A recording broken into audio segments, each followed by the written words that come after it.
사도신경으로 우리 신앙을 하나님께 고백하시겠습니다. 나는 전능하신 아버지 하나님, 천지의 창조주를 믿습니다.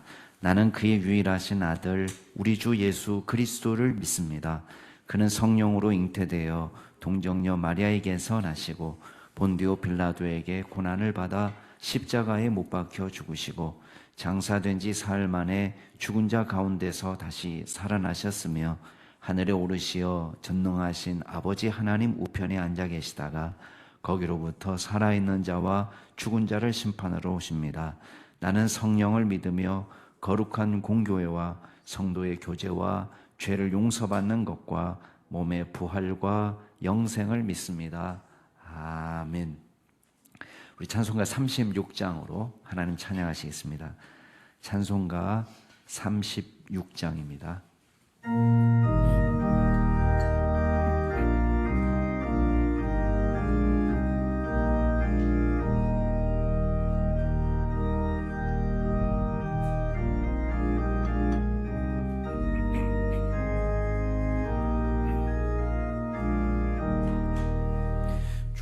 예수 이름 높이어 다 찬양하여라.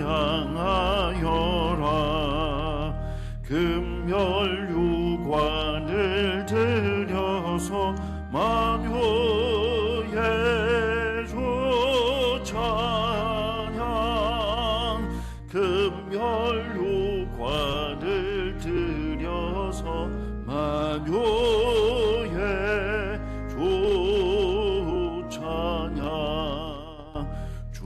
예수 당한 고난을 못 잊을 죄인아, 내 귀한 보배 바쳐서 만효예조 찬양. 내 귀한 보배 바쳐서 만효예 찬양. 이 지구 위에 거하는 온 세상 사람들, 그 크신 위암 높여서 만효예조 찬양.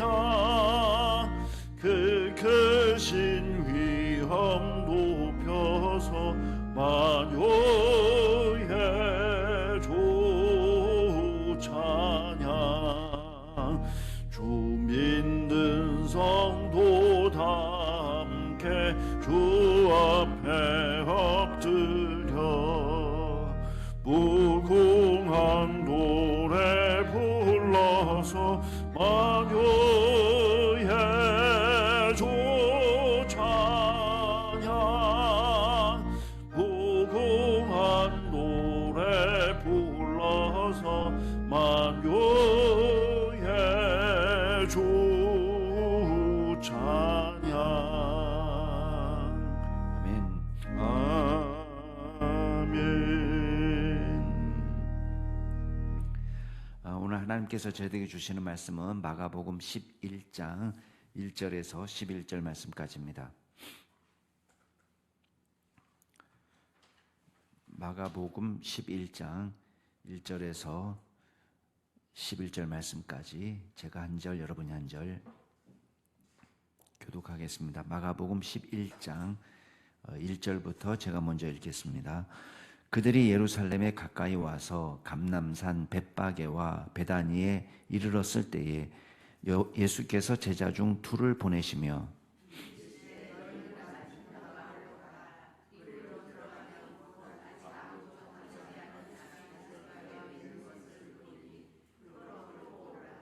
만일 누가 너희에게 왜 이렇게 하느냐 묻거든 주가 쓰시겠다 하라. 그리하면 즉시 이리로 보내리라 하시니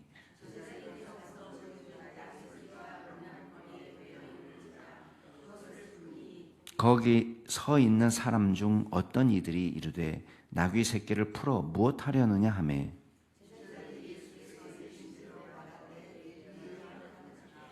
나귀 새끼를 예수께로 끌고 와서 자기들의 겉옷을 그 위에 얹어 놓음에 예수께서 타시니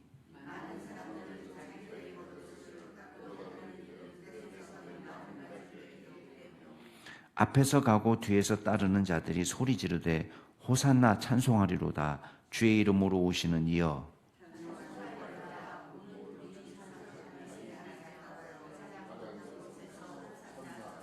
함께 읽겠습니다. 예수께서 예루살렘에 이르러 성전에 들어가사 모든 것을 둘러보시고 때가 이미 저물매 12 제자를 데리시고 베다니에 나가시니라. 아멘. 이제 오늘 말씀은 크게 이제 두 가지 사건을 이야기하고 있습니다. 하나는 나귀를 타고 입성하시기 전에 이제 인근 마을에서 나귀를 빌리시는 장면이 나오고, 또 하나는 예루살렘에 입성하실 때에 군중들이 열렬하게 환영하는 장면이 나오고 있습니다. 여기 지금 1절에 보면은 지금 예수님이 당도하신 곳이 벳박에 베다니에 이르렀을 때 이렇게 얘기하고 있는데, 이제 벳박에는 이제 무화과의 집이라고, 원문 자체가 벳박이라는 뜻이 그렇습니다. 무화과의 집이라는 뜻을 가지고 있고, 베다니는 여러분이 잘 아시는 대로 그 나사로를 죽은 자 가운데서 살리신 사건이 일어났던 장소가 베단입니다. 지금 예수님이 어디에서 서 계시냐, 우리가 잘 모르겠지만 그냥 짐작으로 벳박에 계신 것 같고, 그 다음에 맞은편 마을로 가서 이제 아무도 타보지 않은 나귀 새끼를 이제 빌려갖고 매여 있는 것을 그냥 풀어갖고 오라 이렇게 얘기하실 때, 이 맞은편 마을은 베다니일 가능성이 높습니다. 물론 뭐 어디가 돼도 이상할 건 없습니다만은 서로 반대라고 생각해도 되지만, 일단은 베다니는 나사로의 고향이고 나사로가 사는 집이 있는 곳이기 때문에 예수님께서 나사로를 살리셨다는 사실 자체를 사람들이 다 아는 거죠. 그래서 이제 얼마든지 호의적으로 나귀를 빌릴 수 있을 거라 이렇게 짐작될 수 있는 장소긴 합니다. 그렇지만 이거는 일반적인 건 아닙니다. 가서 아니 나귀를 멀쩡하게 있는데 나귀를 풀고 있는데 뭐하냐? 그런데 주가 쓰시겠다. 그렇게 말하면은 가져가라. 이건 사실 일반적인 건 아니거든요. 그래서 굉장히 특별한 사건이고, 또 이 심부름을 하고 있는 제자들에게도 특별한 용기가 필요한 사건입니다. 그렇지만 정말 예수님께서 말씀하신 대로 가보니까 나귀 새끼가 있고, 한 번도 타보지 않은 나귀 새끼. 이제 예수님이 요구한 게 그러잖아요. 2절 말씀에 보면 아직 아무도 타보지 않은 나귀 새끼. 그러니까 뭔가 좀 거룩하게 구별된 그런 나귀 새끼 같은, 누군가의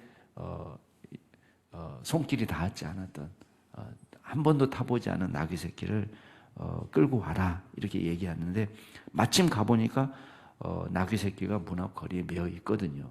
그래서 예수님이 말씀하신 대로 풀어서 가져오려고 그랬더니 사람들이 나왔습니다.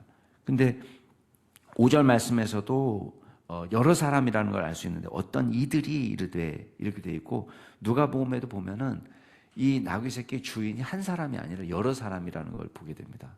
그러니까 끌고 온 것도 나귀 새끼만 끌고 오지 않고 어미 나귀도 데리고 오거든요.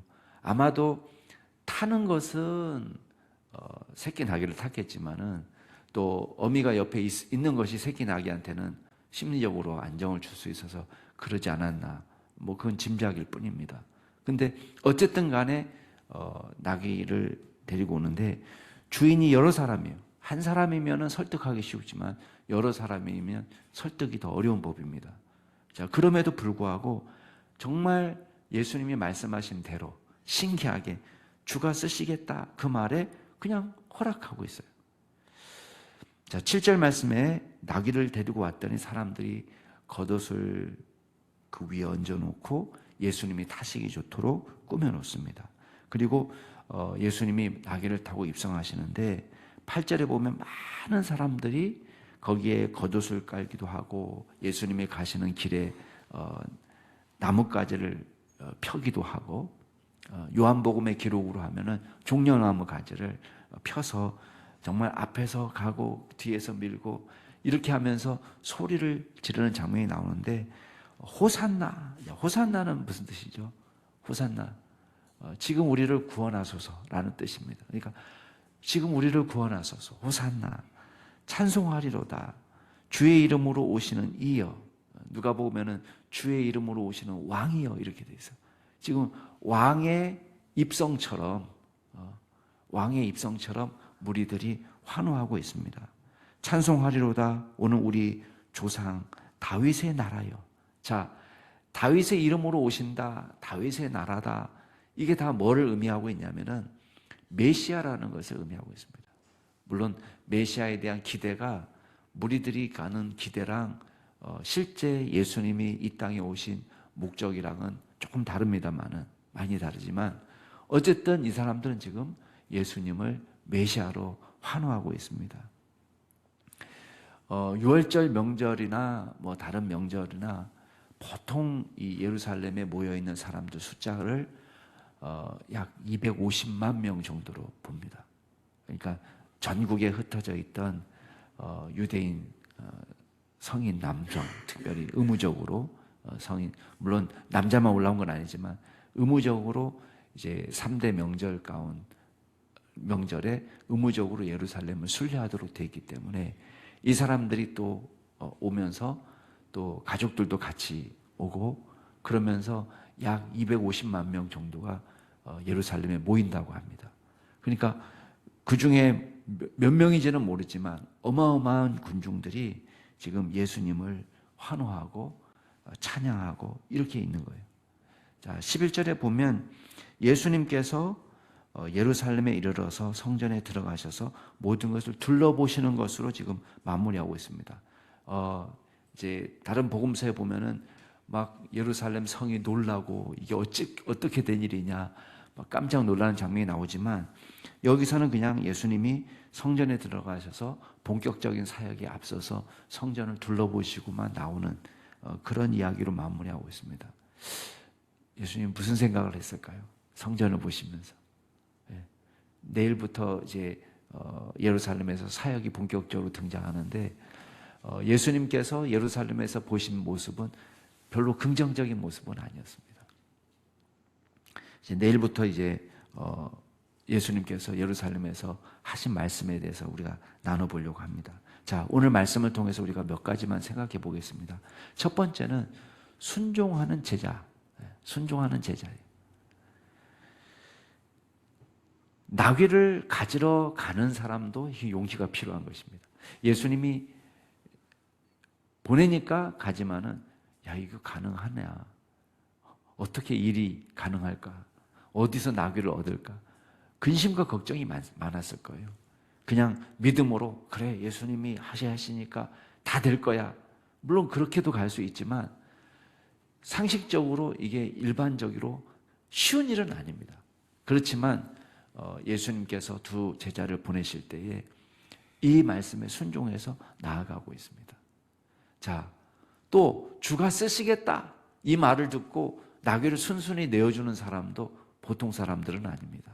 예, 이 사람들도 야 주님이 쓰신다는데 하나님이 쓰신다는데 또 우리가 아는 예수님이 쓰신다는데 라고 선뜻 내어줄 수 있는 사람이 몇이나 되겠습니까? 근데 이런 순전한 믿음을 가진 사람을 우리는 만나게 됩니다. 저와 여러분이 우리가 귀하게 여기고 아끼는 것들을 주님이 쓰시겠다라고 말할 때에 예 라고 기꺼이 대답할 수 있는 믿음을 가지고 있는가? 우리가 한번 생각해 봐야 됩니다. 우리가 너무 귀하게 생각하는 것들이 있잖아요. 그죠? 예, 그게 우리 자녀일 수도 있고 야, 내가 어떻게 키운 자녀인데 내가 거는 기대가 얼마인데 근데 주님께서 쓰시겠다라고 하면은 예, 우리 자녀가 기꺼이 주님의 일을 하길 원합니다. 이렇게 하기가 쉬울까요? 또 우리가 아끼는 뭔가 있을 거 아니에요. 그게 재물이든 아니면 뭐든 하여튼 주님이 쓰시겠다라고 말할 때에 우리가 기꺼이 내어놓을 수 있는 그런 제자로서의 삶을 우리가 살아야 될 줄로 믿습니다. 두 번째 우리가 기억할 것은 예수님이 어떤 왕으로 예루살렘에 입성하셨느냐? 오늘 말씀 보면은 굳이 그것도 나귀 새끼를 탔습니다. 새끼 나귀를 탄 겁니다. 이왕 타면은 백마를 타든지 개선장군처럼. 근데 나귀를 타시는데 그것도 나귀 새끼를 탔어요. 그거를 스가랴에서는 이렇게 기록하고 있습니다. 스가랴 9장 9절에 보면 시온에 따라 크게 기뻐할지어다. 예루살렘에 따라 즐거이 부를지어다. 보라, 내 왕이 내게 임하시나니 그는 공의로우시며 구원을 베푸시며 겸손하여서 나귀를 타시나니 나귀의 작은 것 곧 나귀 새끼니라 이렇게 되어 있습니다. 그러니까 이왕 어차피 빌려 타는 거예요, 그죠?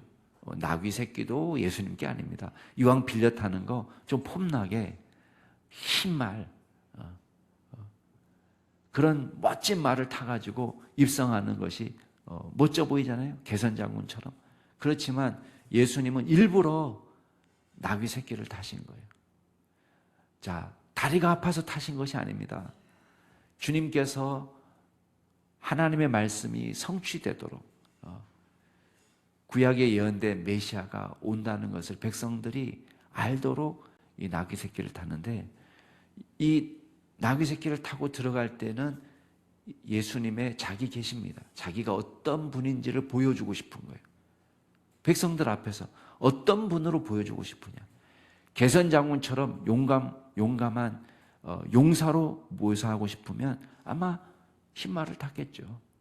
그렇지만 지금 겸손한 왕으로 새끼 나귀를 타고 오셔서 세상의 통치자는 누르고 찢고 억압하고 처단하고, 그렇지만 예수님은 지금 어떤 왕으로 오셨다는 거예요? 겸손하셔서 섬기는 왕으로, 특별히 공의로우시고 구원을 베푸시는 왕으로 오셨다라고 말씀하고 있습니다. 또 어떤 왕이냐? 나귀 새끼를 타고 전쟁하는 사람은 없습니다. 평화의 왕으로 오는 거예요. 평화의 왕. 나귀 새끼를 타고 전쟁하려고 그러면 다 죽죠. 빨리 도망갈 수 있어야 되고 재빨리 움직여야 되고 빨리 추격할 수 있어야 되고 이래야지 전쟁이 되는 건데, 지금 예수님께서는 나귀 새끼를 타고 오시면서 평화의 왕으로 오셨다는 것을 선포하는 것입니다. 그래서 스가랴 9장 10절 그 이어지는 말은 어떻게 되어 있냐면, 그 메시아가 에브라임의 병거와 예루살렘의 말을 끊어버리겠고 전쟁하는 활을 끊어버리겠다. 여러분, 전쟁을 하려면 말을 더 키워야 되는데 이미 있던 병거도 부셔버리고 이미 잘 길러놓은 말의 발줄에 힘줄을 끊어버리고 뛰지 못하게, 그리고 전쟁하는 활을 또 꺾어버리고, 전쟁하겠다는 거예요, 말겠다는 거예요? 전쟁을 안 하겠다는 거예요. 그러면 뭐냐? 이런 메시아가 와서 어떻게 하겠다는 거냐? 이방 사람들에게 화평을 전하는데, 놀라운 사실은 그의 통치가 바다에서 바다에 이른다.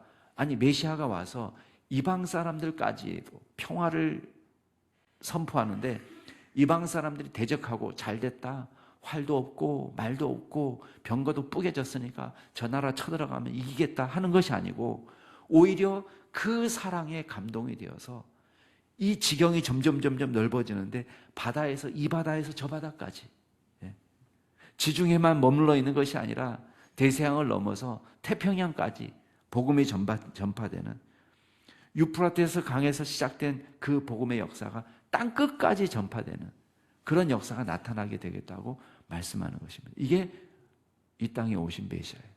그러니까 예수님은 어떤 모습을 보여주는 거예요?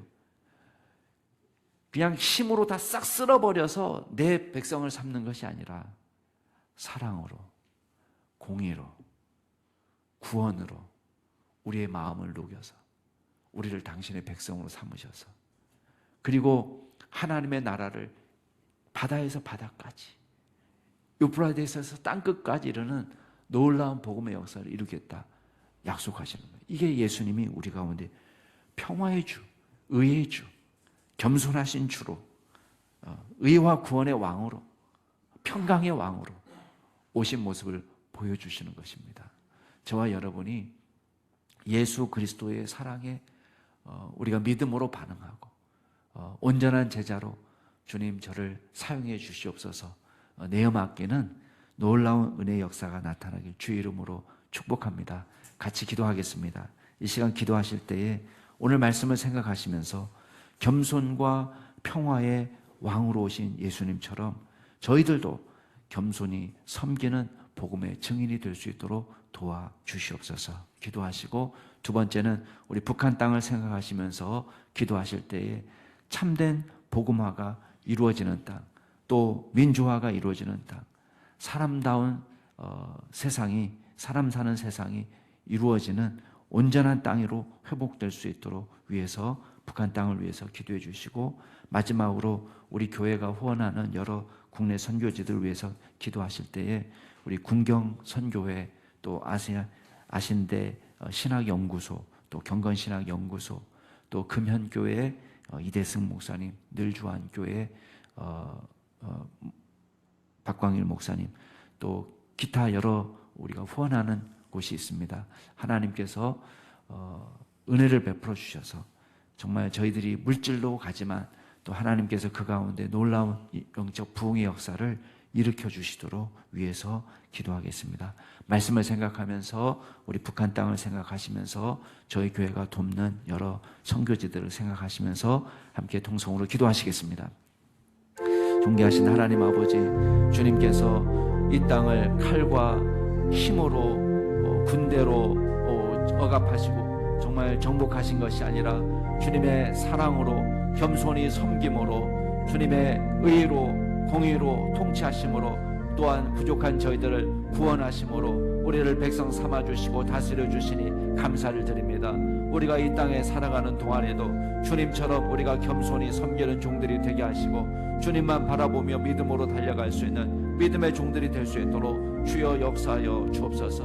하나님, 주님께서 우리를 무력으로 진압하지 아니하시고 무한한 사랑으로 용서하여 주셨습니다.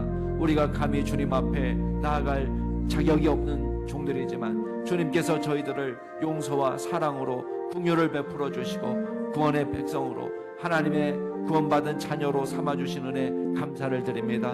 그 은혜를 늘 기억하며 믿음으로 살게 하여 주시고 주님의 신실한 제자로 설 수 있는 저희들 될 수 있도록 주여 역사하여 주시옵소서. 아버지 하나님, 북한 땅을 주님께서 기억하여 주옵소서. 그 땅에 진정한 구원의 역사가 나타나게 하여 주옵소서. 복음이 자유롭게 들어가는 나라가 되게 하여 주옵소서. 주여 믿음이 전파되고 주여 많은 자들이 주님 앞에 돌아오는 역사가 나타나는 땅이 되게 하여 주옵소서. 진정한 민주화가 이루어질 수 있도록 도와주시고 사람이 사람 대접을 받는 나라가 될 수 있도록 도와주시고 인권이 회복되는 나라가 될 수 있도록 도와주시옵소서. 아버지 하나님, 하루속히 주여 독재 정권이 끝나게 하여 주시고 진정한 복음의 나라가 될 수 있도록, 평화의 땅이 될 수 있도록 하나님께서 역사하여 주옵소서. 주님, 저희 교회가 후원하는 여러 단체와 교회들이 있습니다. 하나님께서 기억하여 주옵소서. 군경선교회와 또 아신대 신학연구소를 기억하여 주옵소서.